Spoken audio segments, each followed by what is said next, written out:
This copyrighted telecast may not be reproduced, retransmitted, or used in any form without the authorized written consent of NASCAR Broadcasting. NASCAR would like to thank all of our loyal fans for your continued support, and we hope you enjoyed today's broadcast.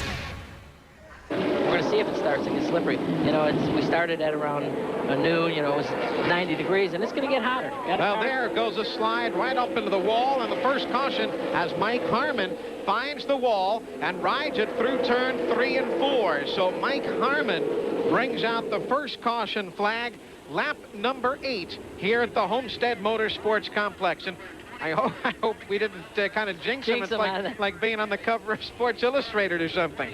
Well, you can see he's got the net down, which is the... And there it is again. He went sliding up the limited banking, and really it's not a flat track, but in many regards, Bill, I get a closer move up front as you see Englebright having just now gotten around Marty Lindley. Or correct myself, with Newling. Newling right there in the 40 closing in on Englebright for 3rd and 4th. You see right in the center of the corner, Bob Newling's car definitely slid up a lane.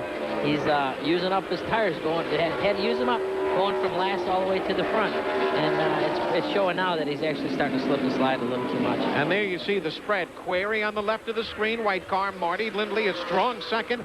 Here goes the battle for 3rd. Bobby Newling passing Englebright, gets him at the stripe. Tell you, you got to tip your hat to Englebright. Here's a guy who tows 3,000 miles from his home in California to run a 50-lap race. I don't quite get it. Freddie Query. Glenn, I mean, nobody's touched the man today. No, and the guy you're looking at right now, Eli, that's Alex Query. That's Freddie's 25-year-old son, and crew chief. I asked Alex if everything was okay. Said the car was straight, but Freddie loved it. Now, Alex himself could probably be doing a little bit better. Let's move the camera down to look at his left foot here. It's in a cast. He's going to turn around for us. Broken the left leg. He did that in a motorcycle racing accident. So these guys love speed. Sometimes speed doesn't love them, though. I bet not. But there is the man who had the Bud pole at Volusia Speedway Park, the old Volusia County Speedway, in the season opener. And now is seemingly en route to victory number 1 of the year and number 9 of his career today here in Homestead. Further back, 9th place right there on your screen. The white and blue car is Garvey, Billy Bigley Jr. in the black machine right behind, and then A.J. Alsop in the 74.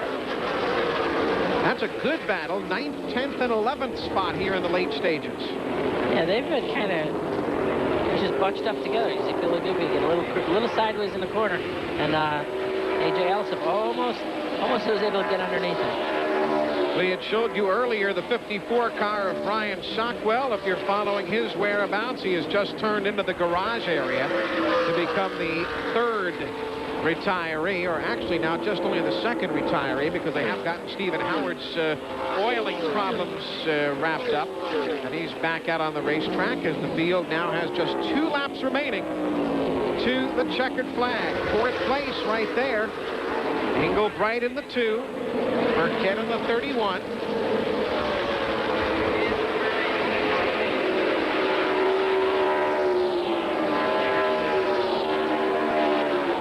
Got to tip the hat to the NASCAR Slim Jim All-Pro Series. These guys have run a good, solid, clean race here today. Very clean race. We only had 1 accident, and that wasn't, I don't even feel a driver's mistake. That was, I think, either a flat tire or something broke in the guy's car. White flag is in the air. One more time around a 1.5 miles for that man, Freddie Query, from Mooresville, North Carolina. His wife, Elaine, is technically listed as the car owner.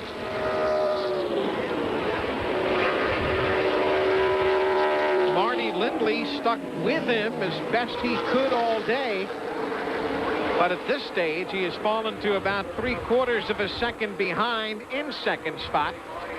Newling will come across the line in 3rd, but it is Freddie Query going wire to wire. Took the lead on the start after starting outside of the front row and never did look back to win the Albertson's Greased Lightning 75 here at the Homestead Motorsports Complex in Florida.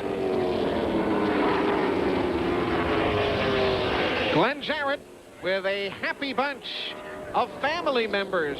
And the happiest one. This copyrighted telecast may not be reproduced, retransmitted, or used in any form without the authorized written consent of NASCAR Broadcasting. NASCAR would like to thank all of our loyal fans for your continued support, and we hope you enjoyed today's broadcast.